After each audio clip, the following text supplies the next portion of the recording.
É o homem que deve orar pela esposa e pelos filhos, se os tiver.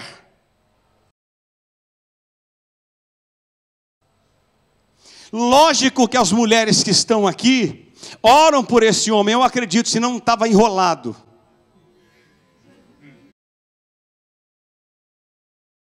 É um prazer estar aqui com vocês. Eu quero trazer uma palavra. Abra comigo, por favor, em Efésios capítulo 5. Pastor Daniel me disse assim: pastor, você pode dar um tema para a mensagem? Eu disse: eu posso sim. Falei: pois não. Efésios 5, por favor. Vamos ler a partir do versículo 22.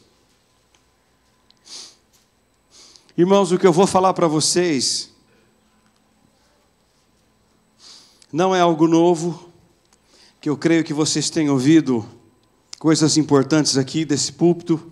Eu quero lembrá-los de algumas coisas. 22 até o 33.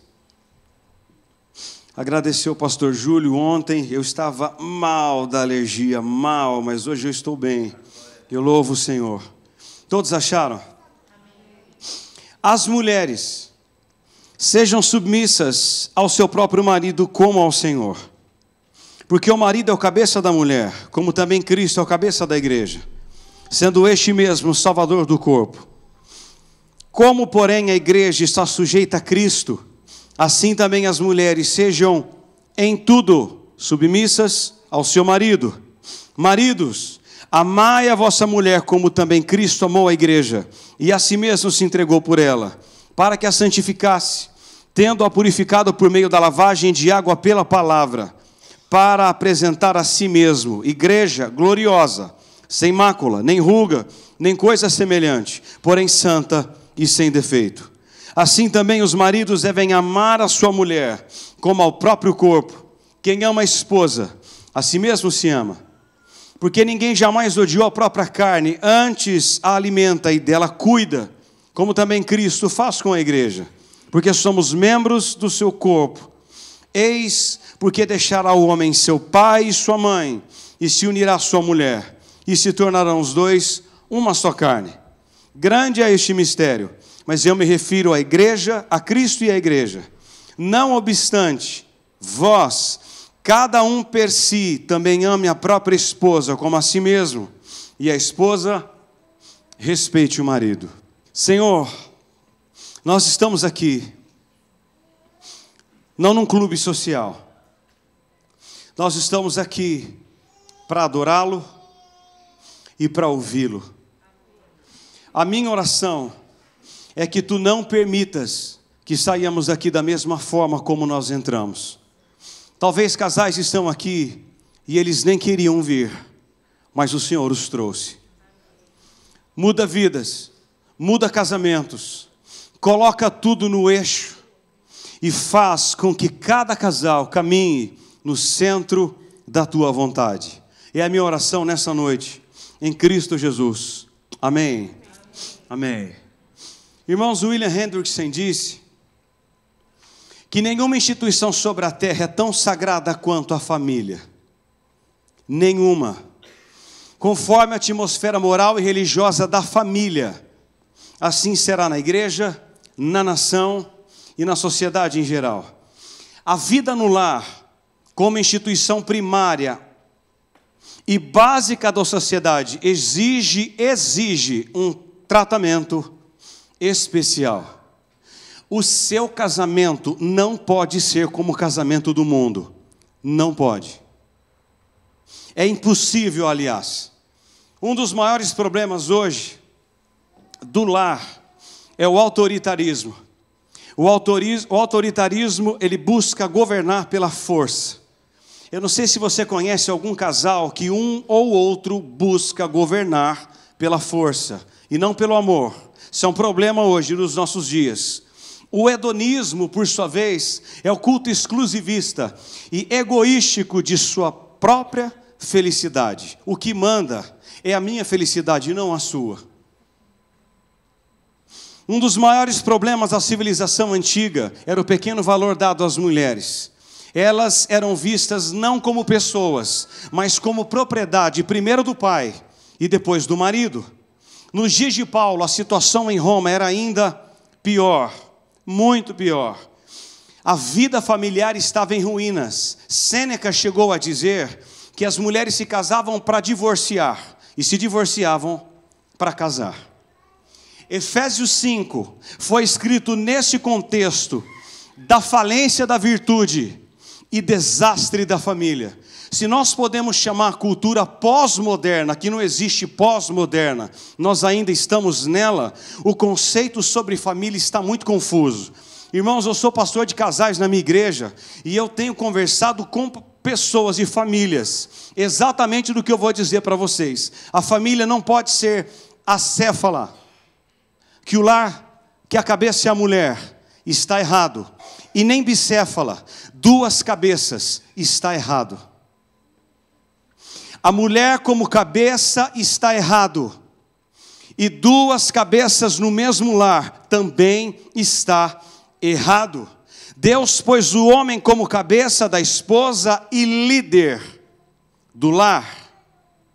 Dito isso como introdução, eu quero ver com vocês, irmãos, apenas dois tópicos: o papel da esposa e o papel do marido.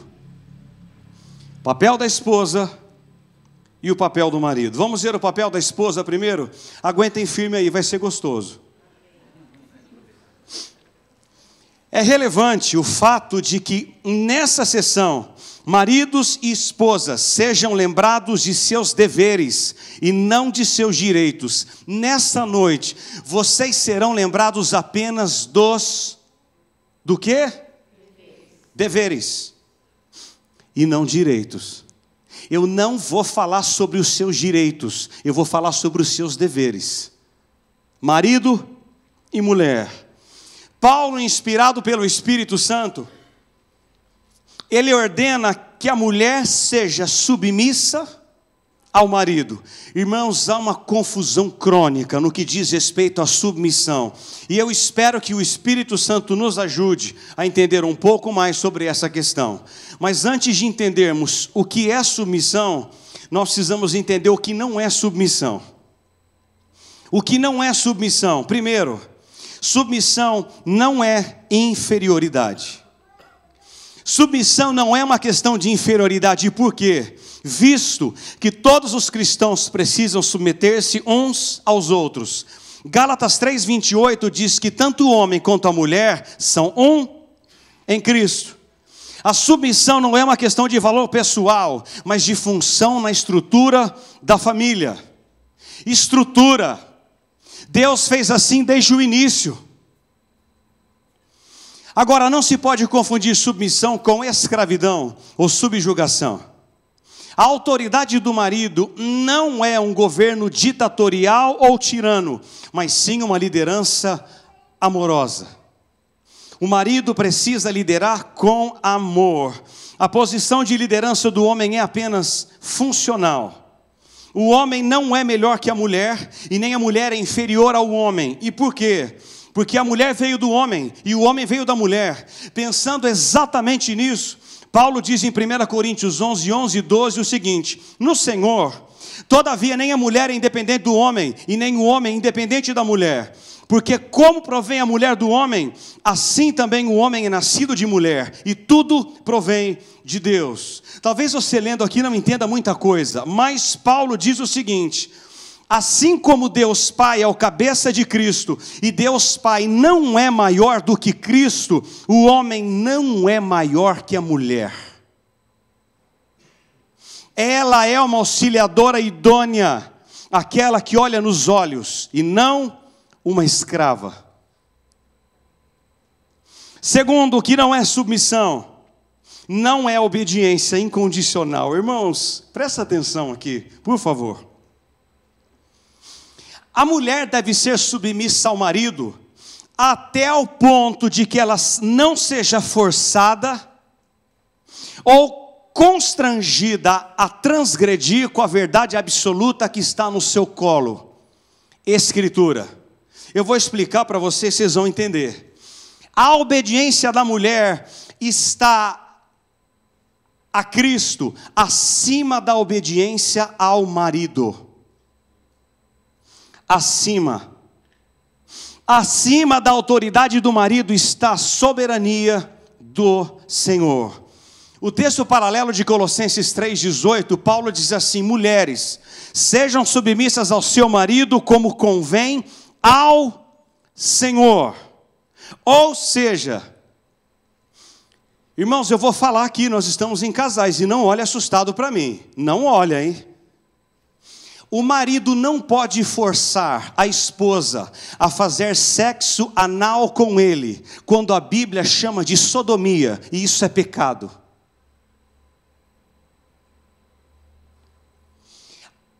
Tem um pastor famoso no Brasil, ele diz o seguinte: entre quatro paredes vale tudo, vale nada. Não, senhores. Eu não posso jogar a Luciana na parede como um chiclete, joga para lá, joga para cá, dou uns tapas nela, e aquela coisa. Não, irmãos, não. A Luciana deve submissão a mim, até o ponto de que ela seja constrangida a desobedecer o Senhor, e é assim que você deve viver. Quando o seu marido exigir coisas a você, que você ouve daqui desse púlpito, daqui, e você lê na Escritura, não obedeça ao seu marido, assim diz o Senhor. Não.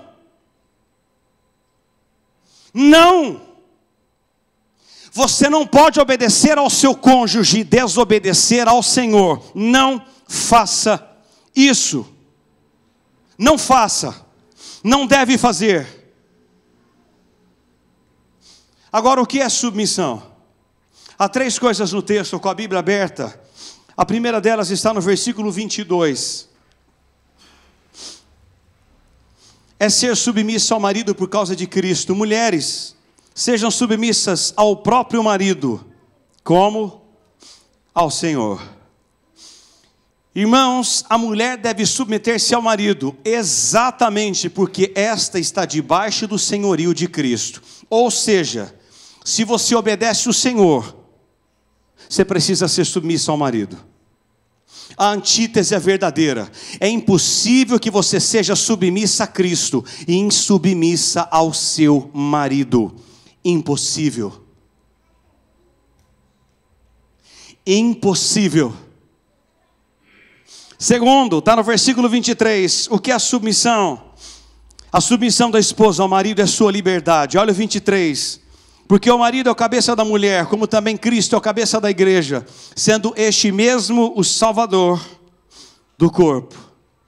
Irmãos, as ordens de Deus para nós não são para nos escravizar, mas para nos libertar. A Bíblia não nos escraviza, ela nos liberta. Exatamente o contrário.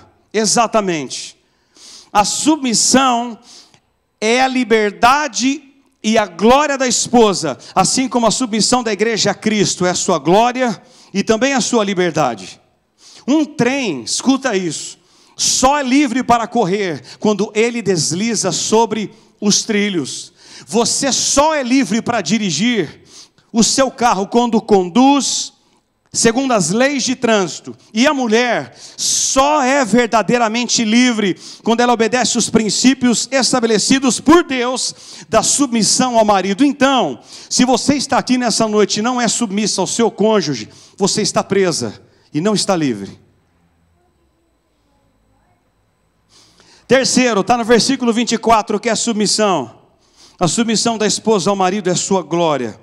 Como, porém, a igreja está sujeita a Cristo, assim também as mulheres sejam em tudo submissas ao seu marido.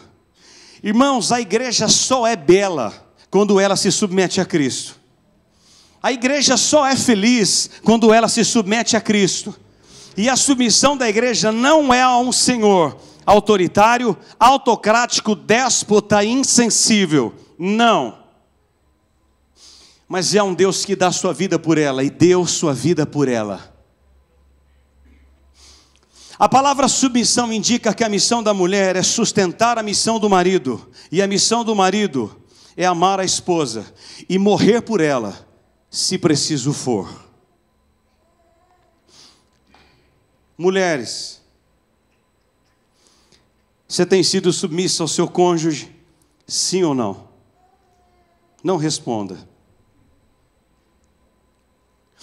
Você tem sido submissa a ele? Deixa eu fazer uma pergunta para o homem. Quem manda na sua casa? É a mulher? Está errado.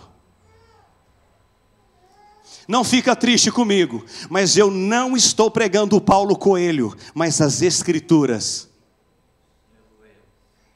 Eu não vim trazer para vocês nem tititi, nem caras, mas a Escritura. Qual é o papel do marido? Qual é? Se a palavra que caracteriza a esposa é a submissão, a palavra que caracteriza o amor, o marido é o amor. É o amor. O que significa ser submisso? É entregar-se a alguém. O que significa amar? É entregar-se por alguém. Você é submissa, você se entrega ao esposo. E você ama, você se entrega por ela. Há 5 verbos que definem a ação do marido no texto. Amar, todos eles estão no versículo 25 e 26, acompanha. Primeiro, maridos, amai.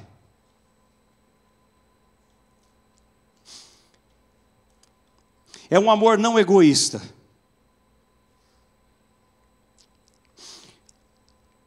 Mas proposital, sacrificial, altruísta, abnegado e perseverante.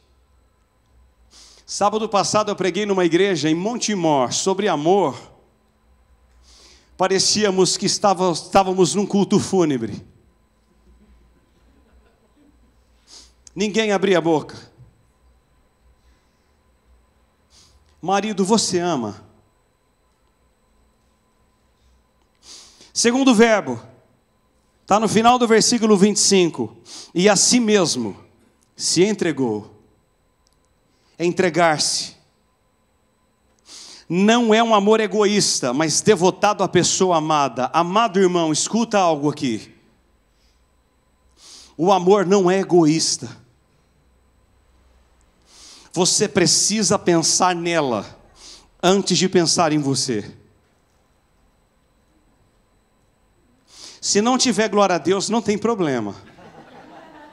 Eu vou entender. Terceiro verbo, está no versículo 26. Santificá-la. O termo santificar significa separar. Como na cerimônia do casamento, o marido é separado para a esposa e esta é separada para o marido.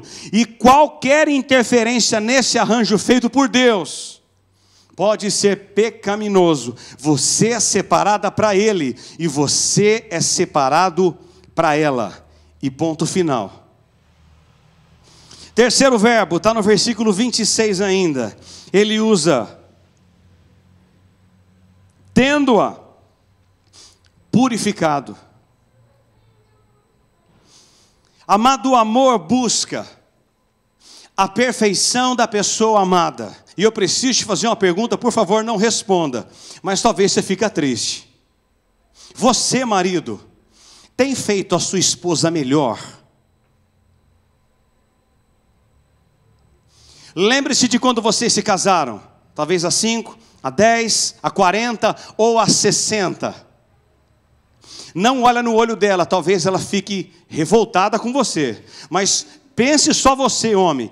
A sua mulher se casaria com você de novo? Amém.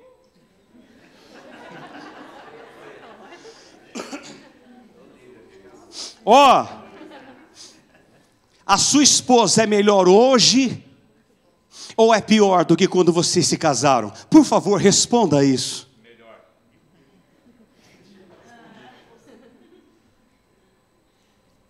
Quinto verbo, 27, para a apresentar.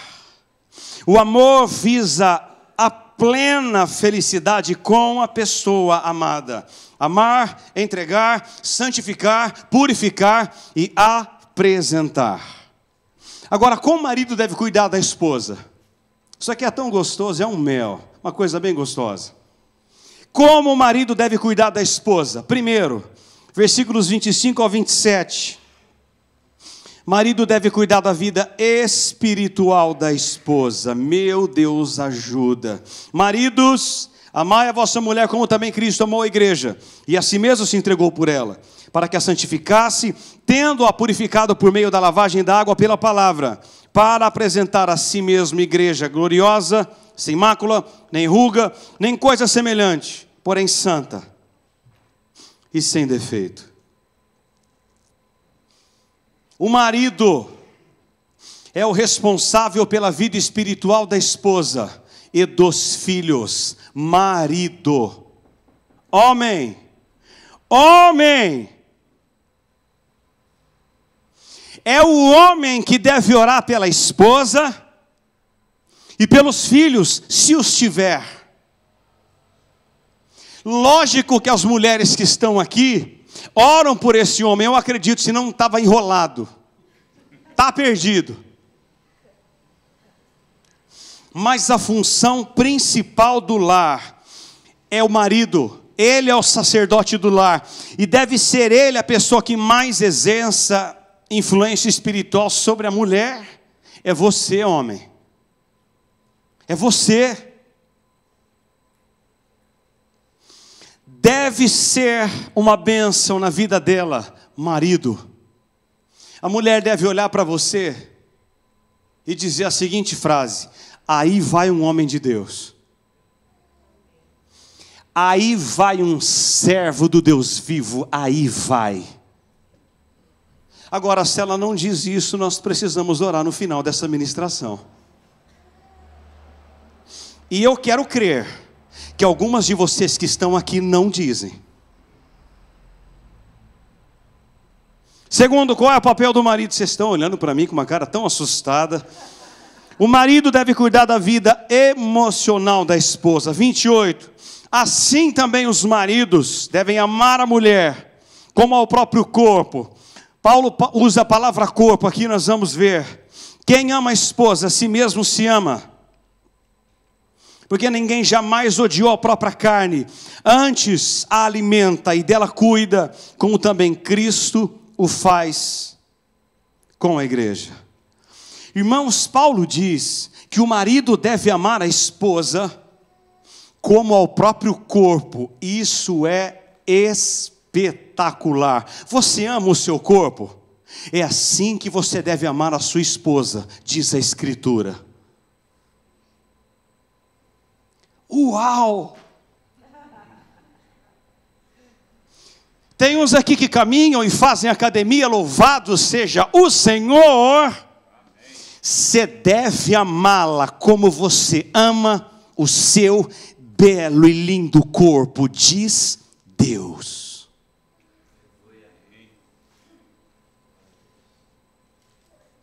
Crisóstomo disse que o olho não trai o pé, colocando na boca da cobra. E exatamente assim, o marido cuida da vida emocional da esposa. Emocional. Agora, vai melhorar um pouquinho o negócio agora, vocês vão dar um glória. Eu não ligo para a glória não, irmãos, estou brincando. Se eu ligasse para a glória, eu pegava em pouquíssimas igrejas. Agora, como o marido cuida da esposa? Como ele deve tratar da esposa? Primeiro, ele não deve abusar da esposa. Um homem não pode abusar do seu corpo, comendo em excesso, bebendo em excesso. Olha Deus falando aí, ó. Um homem que faz isso é nécio, porque ao maltratar o seu corpo, ele mesmo sofre. E se você maltratar a sua esposa, você mesmo sofre, diz Deus. Segundo, ele não deve descuidar dela. O homem não pode descuidar do seu corpo. Como? E não pode descuidar da esposa. Como? Com reuniões interminas, com televisão e com muito Facebook e WhatsApps da vida. Há viúvas, eu sei do que eu estou falando, ninguém me diz, eu sei, eu aconselho no gabinete. Há viúvas de maridos vivos. O cara está vivo. Há maridos que querem viver a vida de solteiros e o lar é apenas um albergue. Ele só aparece de vez em quando para comer, para beber, para tomar banho, e ela precisa estar disponível para o sexo. Precisa nada. Eu vou falar sobre sexo daqui a pouco, vai ser tão legal. Vai ser bom.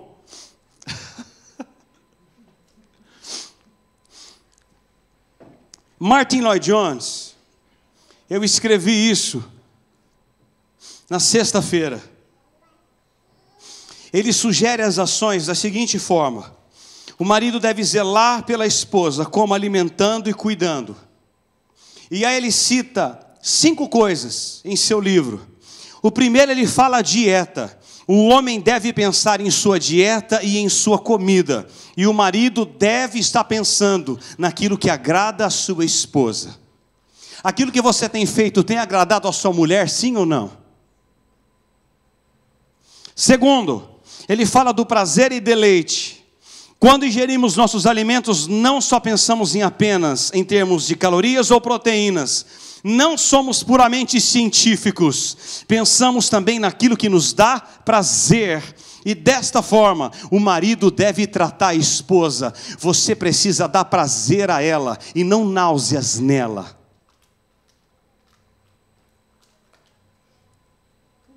Vamos sorrir para não chorar? Terceiro, é o exercício. A analogia do corpo exige mais esse ponto. O exercício é fundamental para o corpo, não é? Assim também o exercício é igualmente essencial no casamento. É o diálogo, é a quebra de rotina, é a comunicação do casal. Precisa haver um exercício. Eu vivo fazendo casamento. E alguns dias atrás nós fizemos mais um casamento.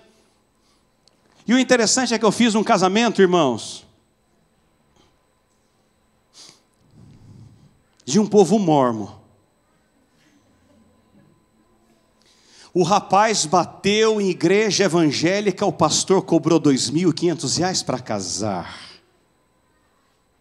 Ele foi em outra católica. O padre cobrou 4 para casar e precisava batizar antes. Ela falou: eu estou enrolada.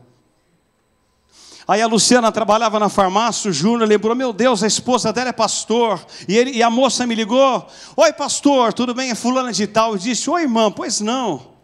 Quanto é que o senhor cobra para fazer casamento? Eu falei: meu Deus. Eu falei: eu não cobro, irmã. Só que pastor, tem um probleminha. Eu estou desviado e o meu marido é mórmon. E eu disse: e daí? Deus me disse assim na hora aqui, ó: case-os e pregue lá. Foi o que eu fiz. Foi o que eu fiz. Pessoas choraram. E eu preguei a Santa Escritura no casamento deles. Dos dois. E eu disse a eles no olho, eu disse: fulana, você não está se casando para ser feliz. Nossa, ela assustou, falou: meu Deus, como é que é esse negócio? Aí eu olhei no olho e disse: amado, você não está se casando para ser feliz, mas para fazer a sua esposa feliz. Você não se casou para ser, você se casou para fazer. E se você não está fazendo, eu vou orar por você no final. Quarta coisa que Martin Lloyd Jones sugere são as carícias. Irmãos, o versículo 29 usa a palavra cuida. Essa palavra só aparece aqui em 1 Tessalonicenses 2,7. Significa: acariciar. Ou seja, o marido precisa estar sensível às necessidades emocionais e sexuais da esposa. Sim, senhores. E eu quero terminar para orarmos. E eu estou ávido para isso. Deixa eu tomar uma aguinha antes. Dá uma respirada aí. Respira aí. Brincadeira. O marido deve cuidar da vida física da esposa. Olha o versículo 30. 30 e 31. Porque somos membros do seu corpo. Eis porque deixará o homem seu pai e sua mãe, e se unirá à sua mulher, e se tornarão os dois uma só carne. Escuta Deus falar aí com você, marido, escuta aí. O marido deixa todos os outros relacionamentos para concentrar-se na esposa. Ou seja, deve amá-la com amor transcendente a todas as outras relações humanas. E com isso, pais e mães e amigos. Diz o versículo 31 que ele deixa pai e mãe. Sua atenção volta-se para a sua mulher. Seu propósito é agradá-la e não agradar sua mãe. Marido, você precisa agradar sua esposa e não sua mãe.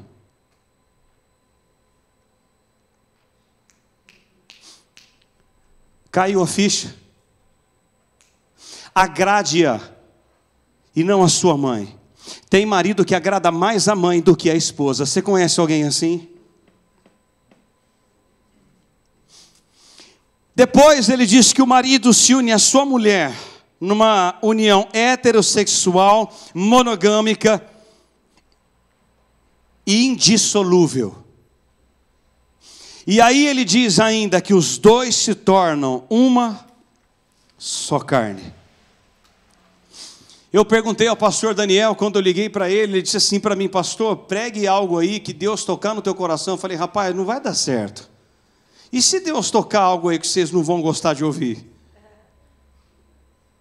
Eu falei assim para ele: pastor, eu vou expor um texto, que no final, eu quero falar sobre um dos maiores problemas na igreja contemporânea: sexo no casamento.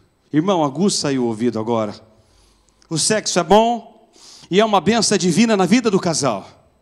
E ele deve ser desfrutado plenamente em santidade e pureza. Santidade e pureza. Existem 3 versículos bíblicos, eu vou citar para vocês e explicá-lo depois. O primeiro texto é 1 Coríntios 7, nos versículos 3 ao 4. Paulo diz assim: mulher, o marido, aliás, conceda à esposa o que lhe é devido, e também semelhantemente a esposa ao marido. A mulher não tem poder sobre o seu próprio corpo, e sim o marido. E também semelhantemente o marido não tem poder sobre o seu próprio corpo, e sim a mulher. Vamos entender esse negócio. O imperativo, irmãos, conceda, indica dever habitual. Paulo está falando do relacionamento sexual no casamento. Paulo define que o sexo é um direito legítimo do cônjuge. Legítimo. Conceda ao marido e à mulher. Conceda. A satisfação sexual do marido e da mulher é legítimo. E eu quero entrar num ponto aqui que vai falar com os homens. Irmãos, eu tenho aconselhado alguns homens. Eu acho tão interessante, aqui em Londrina não há ninguém assim, louvado seja o nome do Senhor, mas lá para Campinas tem muitos. A mulher satisfaz o marido e o marido não satisfaz a mulher na cama. Vai dar problema. Irmão, eu disse para o marido alguns dias atrás, se você tem ejaculação precoce, procure um médico macho. Ele disse assim, pastor, eu sou homem. Eu disse, ai papai. Eu falei, você precisa satisfazer a sua esposa. É dever seu. O marido precisa satisfazer a mulher na cama. E a mulher precisa satisfazer o marido, sim senhoras e sim senhores. Vocês estão aqui nessa noite? Amém. Satisfaça a sua mulher. E se você tem problema, procure um médico homem. Você se farta diante de um grande banquete que é o sexo. E muitas mulheres passam fome. Eu sei do que eu estou falando, eu escuto. Há mulheres infelizes na cama, sim, senhores. Olha Deus falando aí, ó. Não levanta a mão, hein?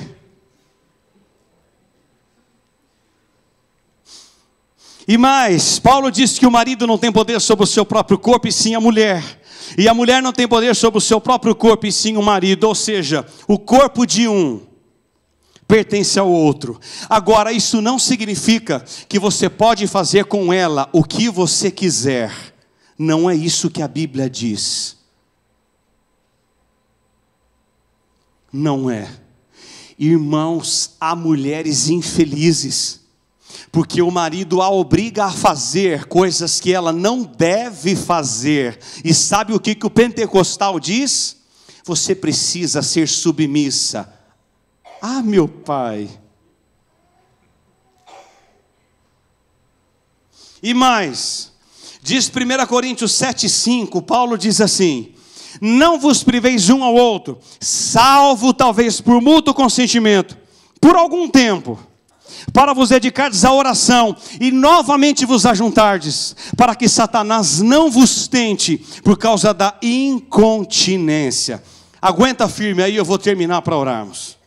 Há 4 perguntas. A primeira: quando um casal pode se abster do sexo? Diz 1 Coríntios 7,5, mútuo consentimento. Aqui não há ninguém assim, mas eu já ministrei muito em Assembleia de Deus, que as irmãs desciam do monte, com o cabelo pegando fogo, literalmente. E ela chegava em casa para o marido e dizia: meu amor, eu tenho uma ótima notícia para lhe dar. Ele disse: conta, santa, com a auréola aqui, ó. Conta, mulher. Deus me disse no monte para fazer uma campanha de 3 meses e nada de sexo. Aguenta aí. Não é o que a Bíblia diz. O santo, o separado, o consagrado, ele não pode chegar em casa e dizer assim para a mulher: mulher, eu estava no culto dos homens, o pastor Daniel trouxe uma palavra e Deus falou comigo, fique 6 meses sobre sexo. Aguenta firme aí, mulher. Vai aguentar nada, ela vai trair você.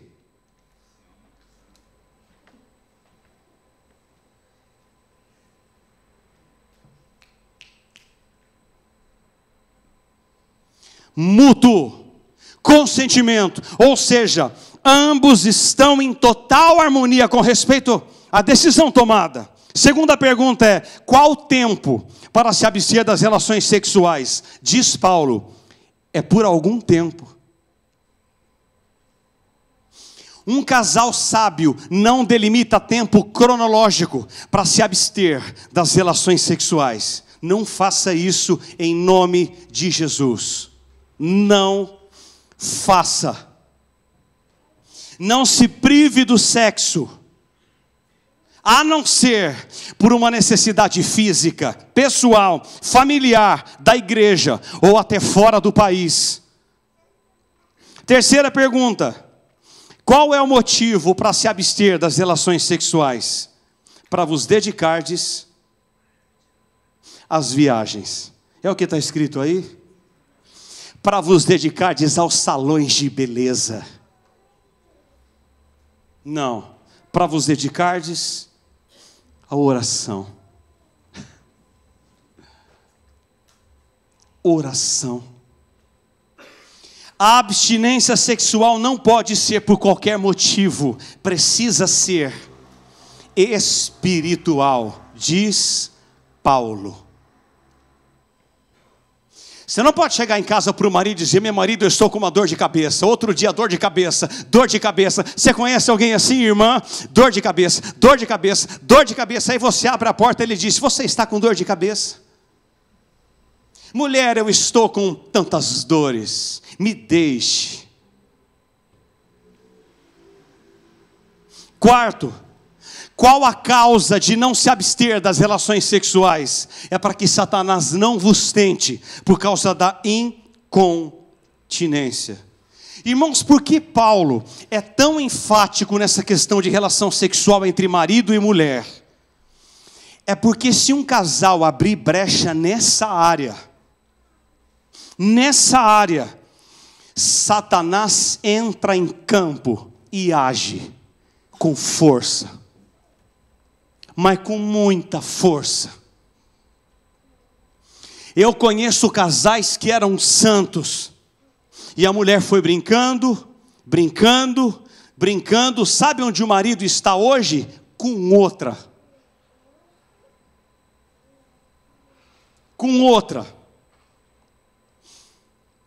Quando um casal brinca com a arma do sexo no casamento e chantageia o cônjuge, privando-o da satisfação que ele tem direito,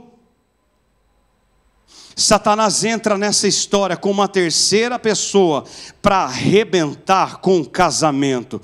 E eu vou dizer uma coisa aqui. Eu e a Luciana aconselhamos um casal há uns 2 anos atrás. E a mulher chantageava o marido que ela só ia para a cama com ele se ele lhe desse coisas. O final da história eu acredito que vocês já sabem. O dinheiro acabou e o casamento acabou também.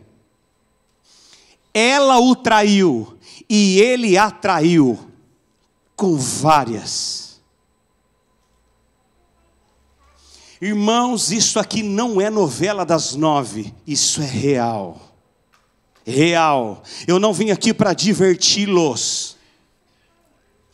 Você precisa estar bem nessa área, bem, porque senão Satanás manda um para tentar a sua mulher, e se o seu casamento não estiver bem,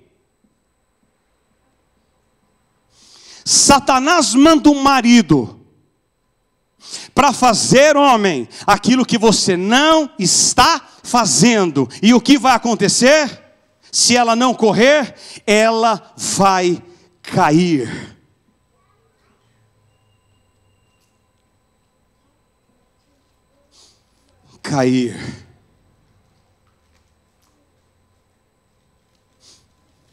Como está a sua cama?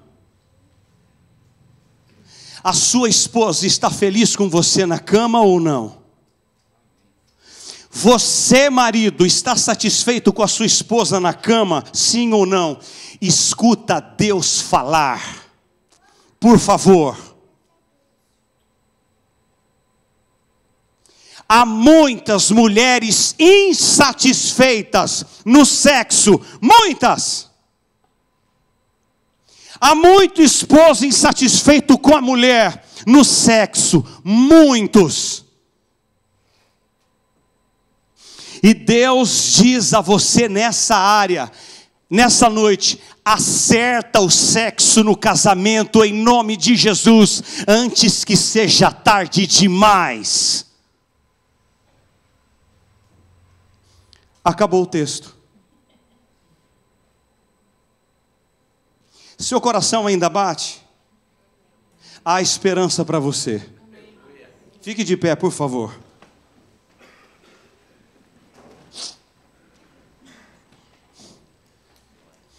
Irmãos, numa época como a nossa, de falência da virtude, do enfraquecimento da família e da explosão do divórcio, a ideia cristã do casamento deve ser difundida entre o povo de Deus. Irmãos, eu louvo a Deus por estar aqui. Eu estou cheio de Deus, igual ontem à noite. Eu não falo línguas, e mesmo se eu falasse, eu não podia dizer aqui, senão o pastor Eloy dava um tiro do banco.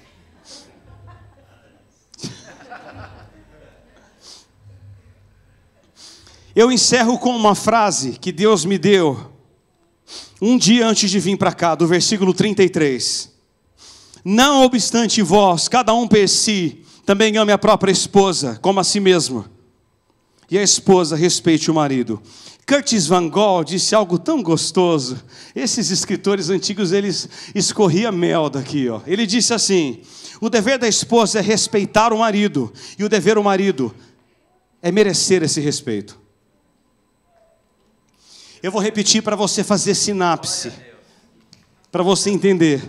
O dever da esposa é respeitar o marido, e o dever do marido é merecer esse respeito. Que lindo!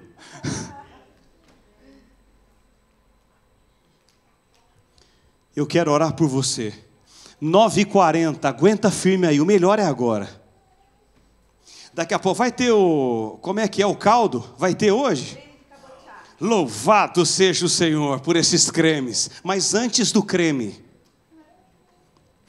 Deus quer que você coloque o seu casamento no centro da vontade dEle. Irmão, eu vou fazer uma pergunta só para vocês, que eu não os convenço.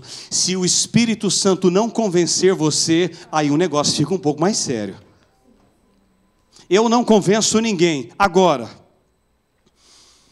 se existe alguma área do seu casamento nessa noite, de tudo que você ouviu,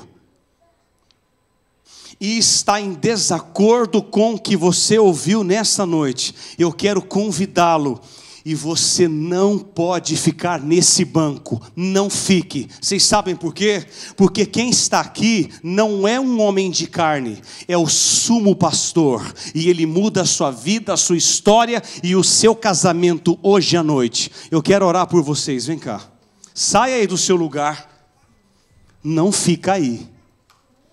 Eu vou dar um tempinho para vocês. Há muitos casais. Onde está o primeiro? Há muitos. Não fica aí, irmão.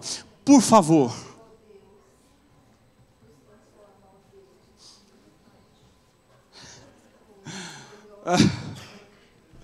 Vem cá, fiquem aqui. Aleluia.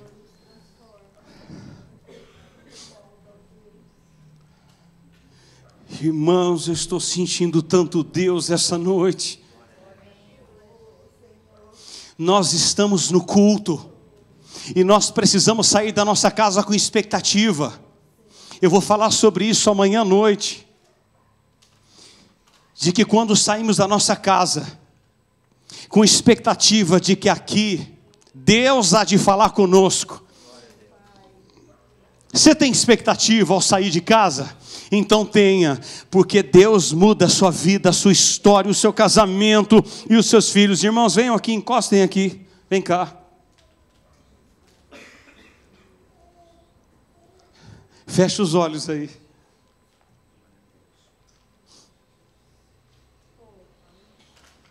Aleluia. Aleluia. Se é só o Senhor quem faz, não é homem. É só o teu Espírito Santo que faz e não homem. Senhor Deus e nosso Pai Celestial, aqui estão casais que o Senhor trouxe aqui. Deus, eu não sei quais são os problemas, mas Tu sabes quais são e quantos são. Mas, Senhor, eles deram um passo de fé, não por aquilo que o homem disse, mas pelo que o Senhor dos Exércitos disse. Pai, eu te peço, restaura esses casais, restaura. Faz novo, de novo. Faz novo, de novo. Só tu podes fazer. Abençoe esse homem. Que ele ame essa mulher. Como lá no primeiro dia do casamento. Abençoe essa esposa. Que ela seja uma auxiliadora idônea. Que ela se entregue a Ele. E que Ele se entregue por ela. Jesus, derrama amor sobre cada aliança aqui nessa noite, amor. Essa palavra tão escassa e quase obsoleta. Amor, amor, amor. Que eles sejam agraciados pelo Deus de amor nessa noite. Abençoe o leito conjugal. Que ele seja sem mácula. Que o marido volte a fazer aquilo que ele não tem feito nesse casamento. E que a mulher volte a fazer aquilo que talvez ela não esteja fazendo há anos, há meses, nesse casamento. Deus, eu profetizo aqui nessa noite. Casamentos restaurados, transformados. Só tu podes fazer. E eu clamo a ti nessa noite. Traga-os para o centro da tua vontade, no centro mesmo, e os faça caminhar, que eles sejam espelhos para outros casais, ou voltem a ser, que o Senhor os use para aconselhar outros casais, para ajudar outros casais. Restaura, Senhor, restaura. E a minha oração nessa noite, em nome de Jesus. Amém. Antes de vocês saírem aqui, Deus me pediu para vocês fazerem algo, se você ainda conseguir. Eu faço renovação de alianças na igreja todo mês. E quando eu vou fazer a renovação das alianças, eu peço assim para os cônjuges: por favor, olhe no olho da mulher. Eles não olham. Eles olham para o lustre, eles olham para o ar-condicionado, eles olham para o sapato, eles olham para todo lugar, mas no olho, eles não conseguem olhar. Em nome de Jesus, primeiro, fique de frente aí para ela, por favor. Irmão, olha no olho dessa mulher, no olho, por favor. Se você tirar o olho do olho dela, eu profetizo. Não profetizo nada, é brincadeira. Olha no olho, não tira o olho do olho, não tira. Diga assim: meu amor,